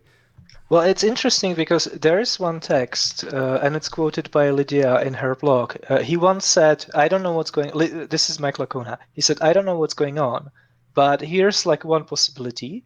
Little was remembered of Jesus's childhood.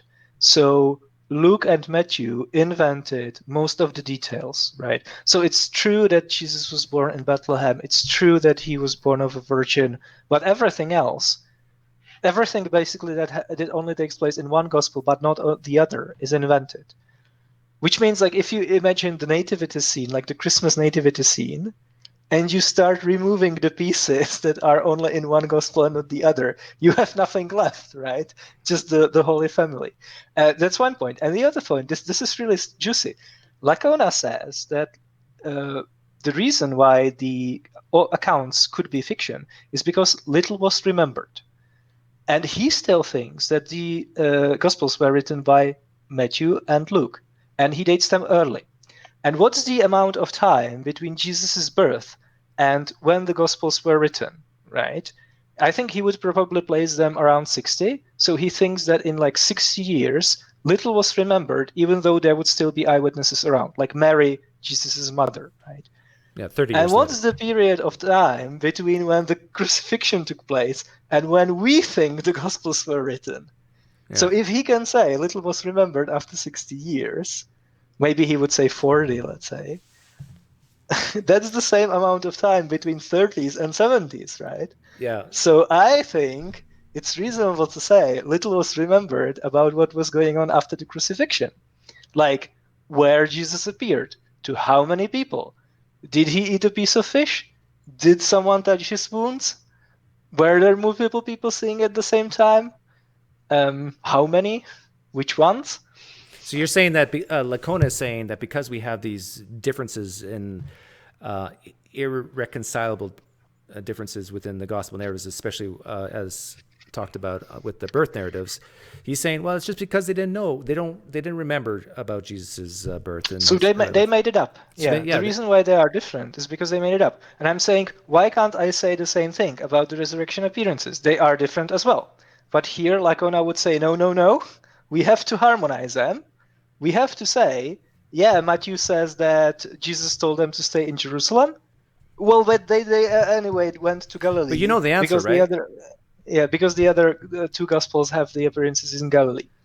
So yeah, when it comes to the resurrection appearances, Lacona completely throws the literary devices out the window, because that's the one thing that he needs to happen, because otherwise the resurrection apologetic doesn't work, right? If you allow the possibility that some of the details of the resurrection appearances didn't actually happen, then like all bets are off. Yeah, and Todd Beard, glad to see you here. They do go into the dating 4 BC versus 6 AD. And I tell you, they harmonize this as well, Todd. And so this is why I kind of refrain from bringing up biblical contradictions to Christians who are in apologetics, because they just harmonize them away like Lydia does. Except there's some Christians like, a lot of Christians like Lacona. Together very well. Also, I think people sometimes get confused about the census in Luke. So they'll confuse the question, what census is Luke referring to? There's a vast literature on that, with a contradiction with another gospel. There's no contradiction between Luke and anybody else on the census. It's not like anybody else even mentions the census.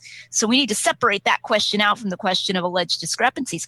Literally, the only even apparent discrepancy that I can see between Luke and Matthew, I guess, Luke and Matthew, would be that when they finish the purification of Mary, for purification of the Virgin Mary, Luke says something like, and they returned to Nazareth. When they had completed this, they returned to Nazareth. So I don't have the exact words memorized here. But if you, again, first impressions, we were talking about, if you just read Luke, you get the impression they returned immediately.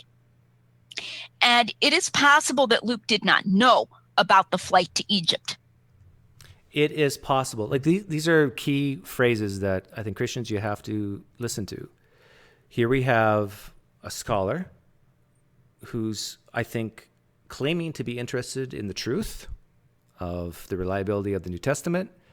And she's saying, as an excuse for why Luke doesn't mention certain things, she's using the word, well, it's possible.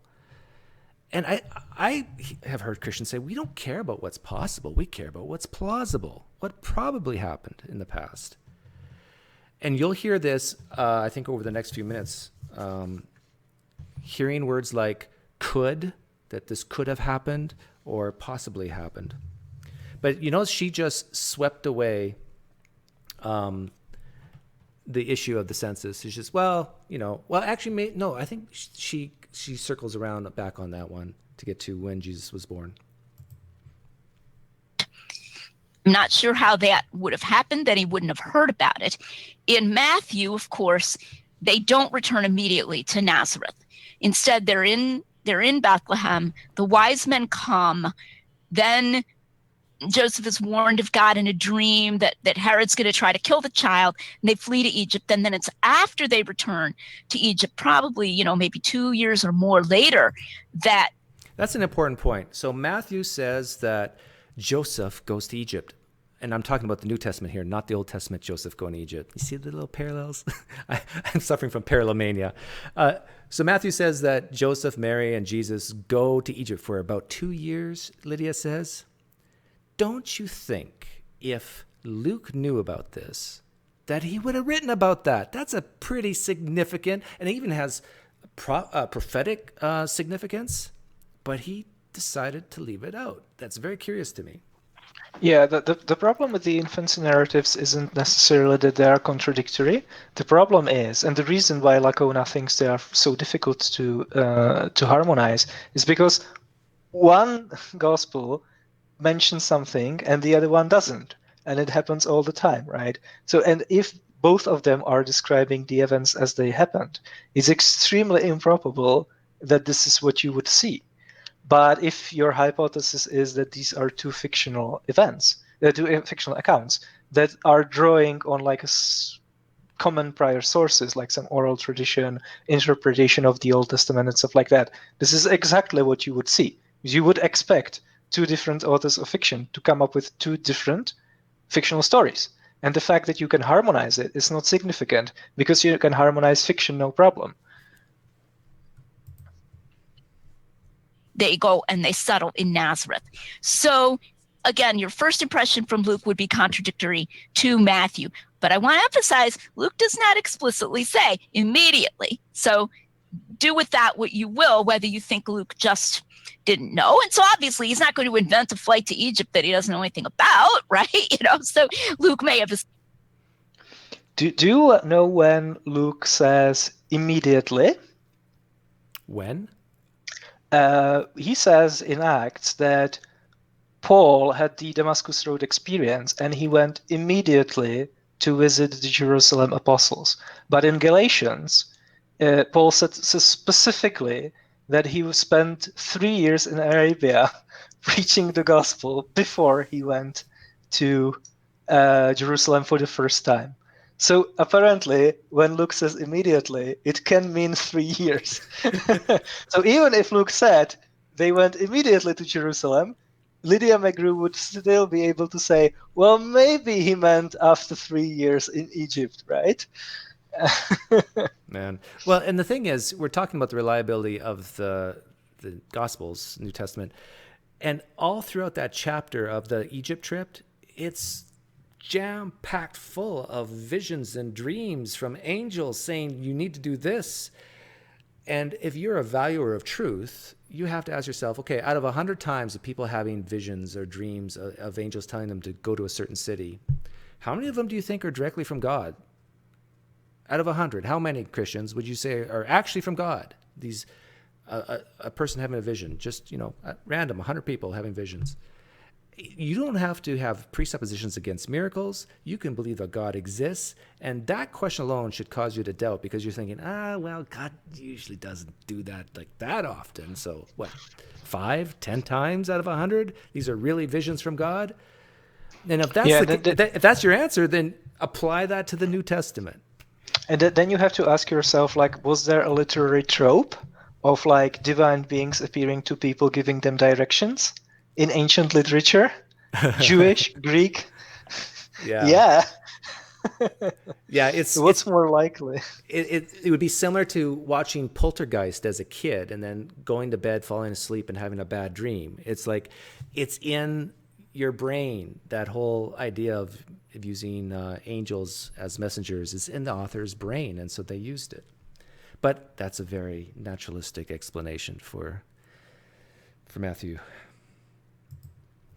Assumed that they did go back immediately, but he doesn't expressly say that. That's literally the only recalcitrant discrepancy that I find there. So this whole, it's so difficult.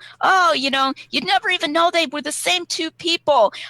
Really, I don't see anything very head-holding about the birth narratives. In fact, there's something I like to do.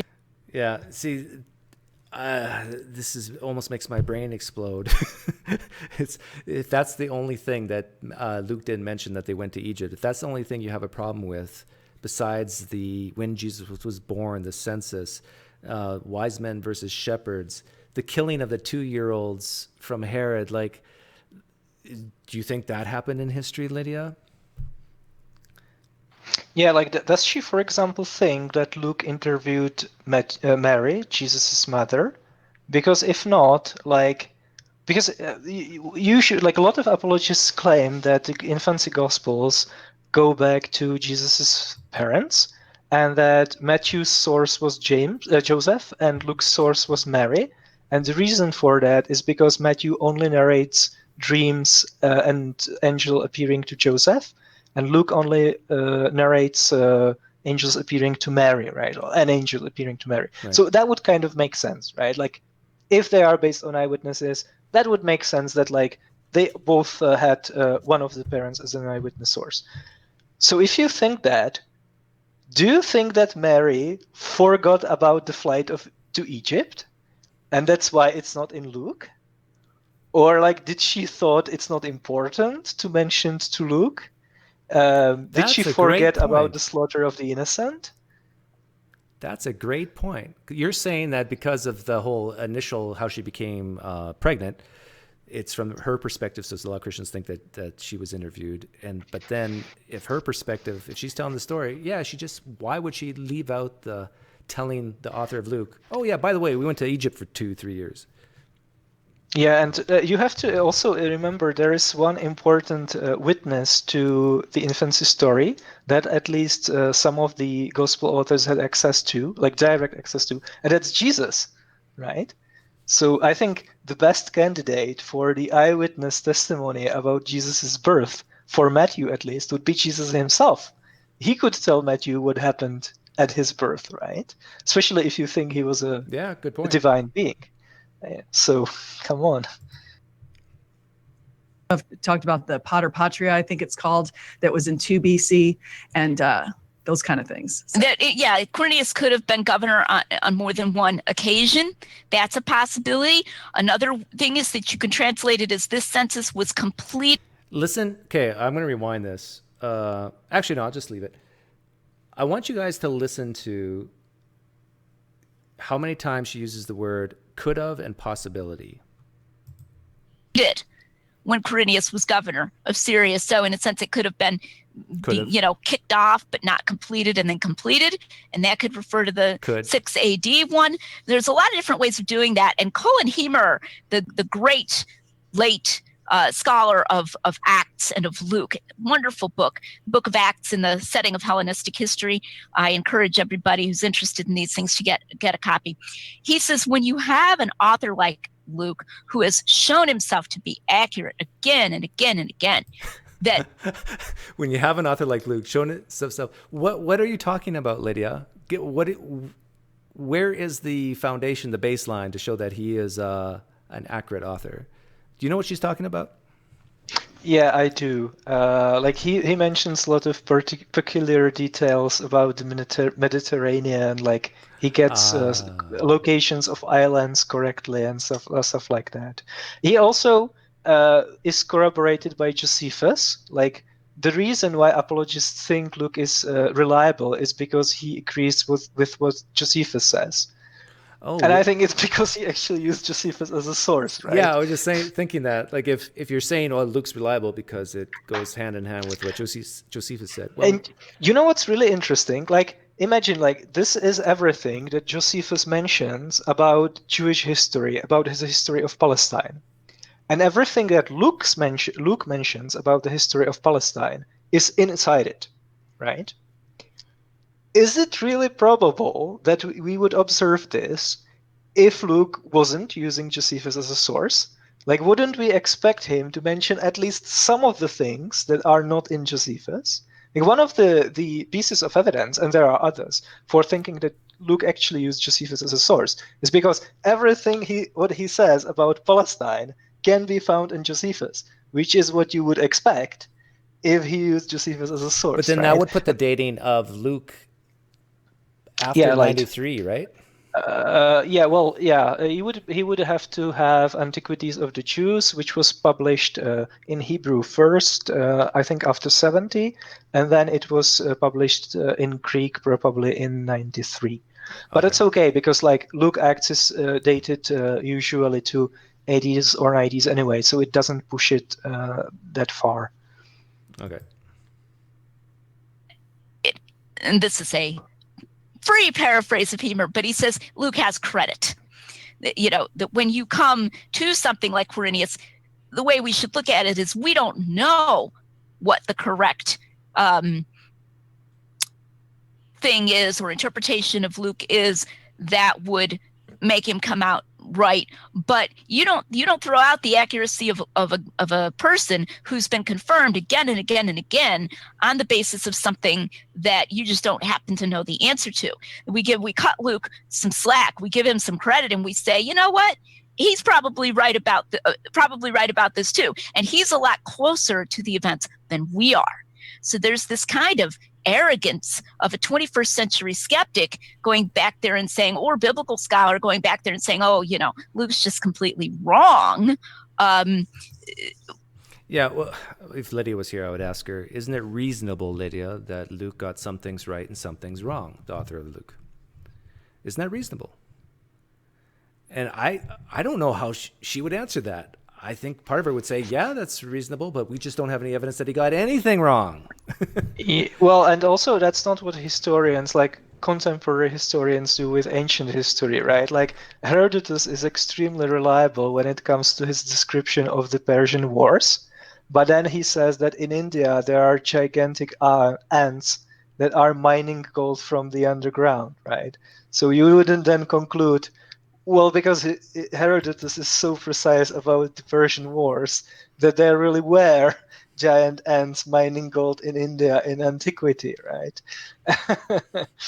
Like she says that you should cut Luke some slack because he has a track record and so forth. But I can just envision Mormons saying, cut Joseph Smith some slack. You know, he might have got some things wrong, but he's a reliable source. It's happened to him. And I can hear Muslims saying, cut Muhammad some slack. He was even illiterate, by the way, you know. And ancient historians occasionally like invoke supernatural stuff as well, and they obviously attribute it to pagan gods. So, like, should we believe it as well? Should we believe that Romulus was a son of a god and stuff like that? Question as chat: what's your guess on how old Joseph and Mary were when they got married? I have no idea. I wouldn't even know how to answer that if I like started by the presupposition that the Gospels are reliable. Yeah. Because there is a tradition that he was like much older, and he was actually dead by the time Jesus was crucified. But I think that's just a later development.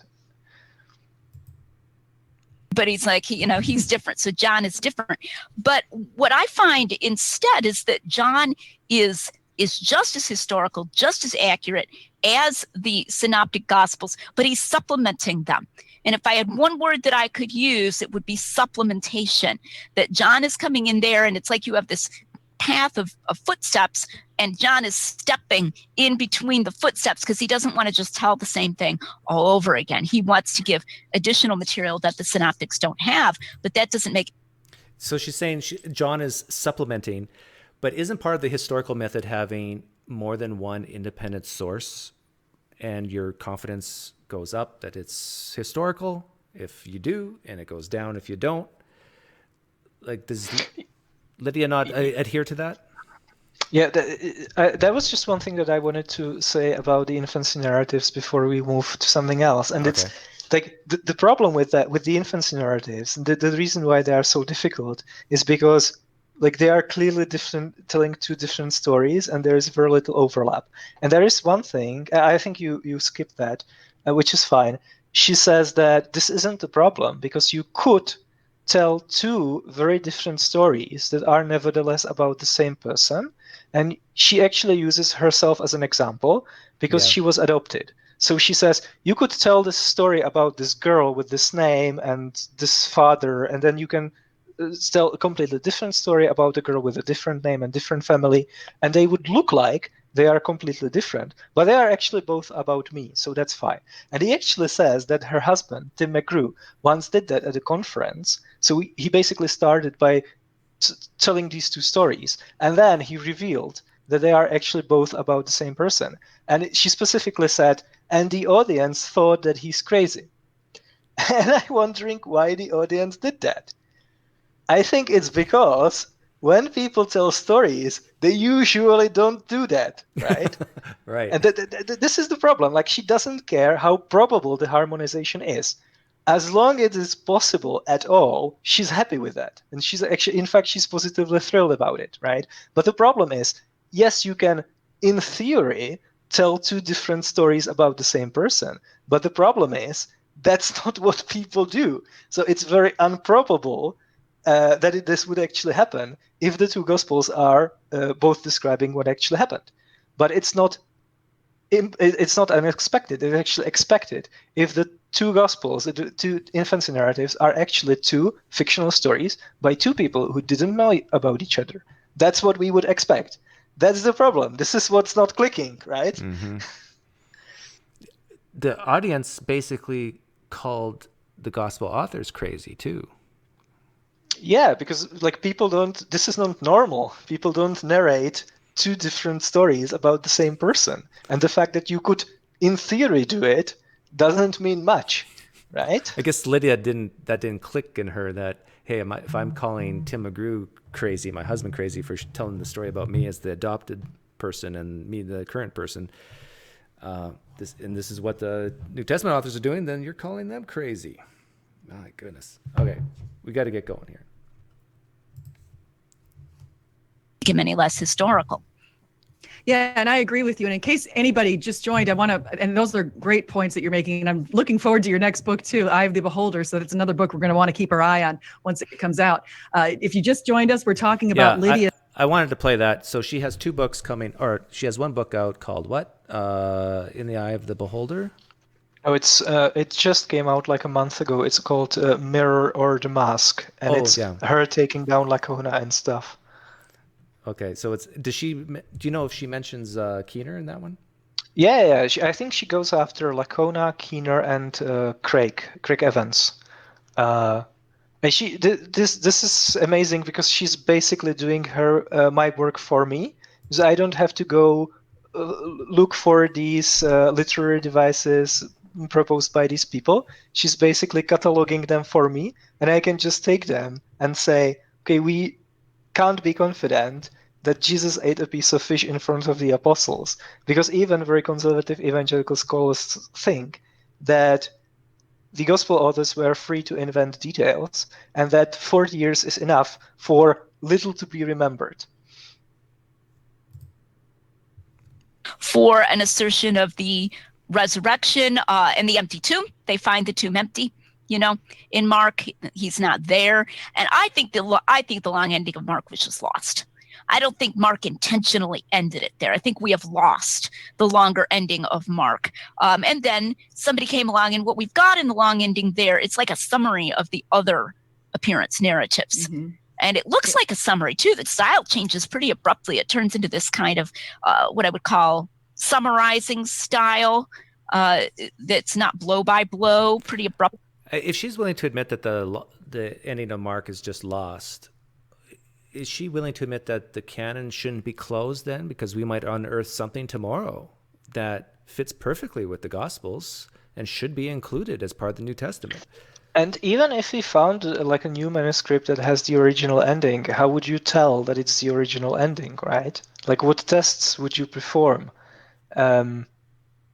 If we found like two different longer endings, and there are actually 5 different versions of the long ending of Mark in 5 different manuscripts, manuscript traditions. Like, some of them have more than one manuscript. This is one of the reasons why we think the long ending that we have today is not the original one, because there is actually multiple different versions. So if we found the original one, how would we know that it's correct, right? We wouldn't. Well, because Mark would have signed his name and dated it. That's how. It's just like he did with the other. I guess not. That would be great. there at the long ending. So I think that's definitely true. I think there is high Christology in Mark. I think that the statements in John are more explicit, but I don't care. They're also historical. So that's fine. You know, I mean, I have no. How did you determine they're historical, Lydia? Well, because of all of the undesigned coincidences, you know? Yes, of course. I forgot. Problem with saying they're more explicit, I and the Father are one. Before Abraham was, I am. And so forth. And I just don't get hung up in this argument from silence. Well, why didn't the synoptics record them? You know, airmen will just hammer on that. And I think we need to just get up on our feet and say, that's a terrible argument. My husband, Tim, has... Yeah, the argument from silence is a powerful argument in cases where you would expect to see evidence and you don't. And that's like, there's many examples in the New Testament where I think we should see other historians in the first century writing about dead people coming out of the graves and walking around Jerusalem, being dark in Jerusalem for 3 hours, or the whole area for 3 hours, the temple curtain being ripped asunder into two. Like, these are things that you would think, or even any miracles of Jesus. Name one miracle, specific miracle of Jesus that's not found in the New Testament, that's found in an extra biblical source. I don't think there is any. Is there a specific miracle? Well, Papias mentions how Judas exploded. So technically that's not a miracle. That counts. Yeah, and it's interesting that everything that we have from Papias that he supposedly wrote doesn't actually appear anywhere in the New Testament. A whole bunch of examples in secular history where you might think that somebody would mention something and he doesn't. You know, so like Marco Polo never mentions the Great Wall of China. That's an example. You know, or we have a contemporary account of the Civil War from the Union side that never mentions the Emancipation Proclamation. Yeah, but did other people mention it? That's the point. Like, she's saying, her husband Tim is saying, well, there's these magnificent things out there that were never mentioned by prominent people, but other people mentioned them, didn't they? Yeah, and also, like, why would you expect Marco Polo to mention the Great Wall of China? Like, I can imagine people traveling to China and back in the Middle Ages and not knowing that it exists, right? It's not like when you arrive to China, you always see the Great Wall, you know? Well, like, the New Testament claims that Jesus was known all throughout Judea and Samaria for doing miracles. It says that in two different spots. He was followed by thousands and thousands of people. And yet, we have no historians other than the New Testament, in quotes, historians, mentioning Jesus. And it's not like there aren't, and it's not like there weren't historians that we know of that were writing about history in that specific period of time, right? Well, there is Josephus, who supposedly mentions Jesus, but he's not the only one. Like, we know there were other historians that were writing about history at that particular region, at that particular time. And it's very probable that if they mentioned Jesus, later Christians would preserve the texts, or they would at least quote it, because that's what they do with other things. So, yeah. Okay, I just want to play one more minute or so. Hello, you know, and of course that doesn't mean that these things didn't happen. So, you know, it's fine. You know, if you want to call this an argument from silence, I don't believe that there is a dragon in my room right now because I don't see a dragon. That's fine as an argument from silence. I think I would see a dragon if it were here.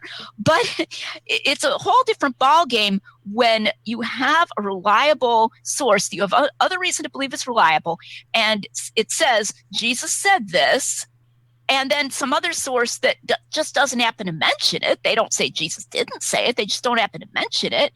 Then to use an argument from silence amounts to the statement that everything has to be mentioned twice. And that's a terrible principle of history. Everything in history. That's a terrible principle of history, to have two independent sources mentioning the same thing. Yeah, and like the three Gospels, one of them was written by an apostle, so a person specifically handpicked by Jesus. None of them happen to mention any of the highly exalted claims in the Gospel of John? Is it probable? Would you expect that if they were actually written by eyewitnesses describing the events as they happened? Well, Yeah. here's an example. It's like, before Abraham, I am. What? You mean Mark didn't happen to think that was important, or Matthew or Luke? Come on. Yeah, and if you can really quick bring up for the flowchart number 4, I think that's the last thing that I want to show. Yeah. So Lydia McGrew taught me how to believe any text. It doesn't matter when it was written, by whom. Doesn't matter pretty much what's in it, right? So you start by presupposing that what the text describes actually happened, and then if there are the same details, well, that's just multiple attestation, which is good. That's an indicator of historical reliability. If there are non-overlapping details, well, those are undesigned coincidences, so that's fine. They are also markers of historical reliability. And then if there are apparent contradictions, then you have to harmonize them. And you can do it almost always, even if the text is fiction. And it doesn't matter how probable they are. And really, like, what I want to do is to get some different versions of the same myth from antiquity and do this, basically. Like, be an apologist for historical reliability of the murder of Clytemnestra, for example, by Orestes and Electra. So yeah. Yeah, I'm just studying this chart. So if it's only mentioned once, well, that's okay. We don't need multiple attestation. But on the same hand, multiple attestation is great because that's showing confirmation. So whether you have it or not, both can work. According to Lydia, and whenever you have a apparent contradiction, you just harmonize. And if it's doesn't quite fit, doesn't quite work, you just keep harmonizing again until it does fit, and then you're done. Yeah, it's not very difficult to harmonize it. Or you can just say it's a scribal error, or you can say that the authors were rounding the numbers differently. You can say that maybe they just didn't know about some events because they didn't happen to interview the eyewitnesses that knew about them. You can do it with any religion, any text. Yeah. Well, I'm glad that Lydia McGrew is helping you, Camille, with your work, your studies. Like, if I ever meet her in person, I will kiss her on the lips because she's doing God's work. You're gonna kiss her on the lips if you meet her? Lydia, don't ever meet Camille. Absolutely. Well, I would do it to Mike Lacona as well, because these two guys bickering, that's like, that's the greatest entertainment. I have to say, I would much prefer probably kissing Mike Lacona. I hear his... You'd rather kiss Mike Lacona than Lydia McGrew? How about you? No comment. Tell everybody in 10 seconds what you're studying, what you're doing with your life. I am right now studying for a Greek exam that I'm having next Wednesday. I'm studying ancient history and ancient Greek philology. So, how old are you? 32. I have a full-time job and 2-year-old daughter. And in my free time, I'm studying ancient history. So how many years will it be before guys like Lacona, Evans, and Keener will be begging to talk to you? Well, I hope to open a YouTube channel soon, so maybe 6 months. I mean, talk to you like in an academic forum at a conference or something. 10 years? 10 years? Yeah, I should have heard it here first, folks. Yeah, I should have my PhD in 10 years if everything goes well. Any questions from the chat? Actually, I gotta get going. But for those of you who didn't hear because of the music, please turn off the music. In 10 years, Camille's going to be famous. He's going to have his PhD in what? Ancient history. Ancient history. And then in 10 years, people like Keener Kona, if they're still alive. They're going to want to talk to Camille at conferences and glean from his knowledge. But if you have questions, just wait for the stream to end and put them down as a YouTube comment under the video, and I will make sure to answer them. Okay. The reason why you were quiet before, when you talk, you're quiet, but when I talk, it's loud because never mind. But hey guys, thanks for hanging out. And this is, exactly 2 hours. We did it. Thanks for coming on, Camille. Yeah, it's my pleasure, as always. I'm going to poof you. Bye.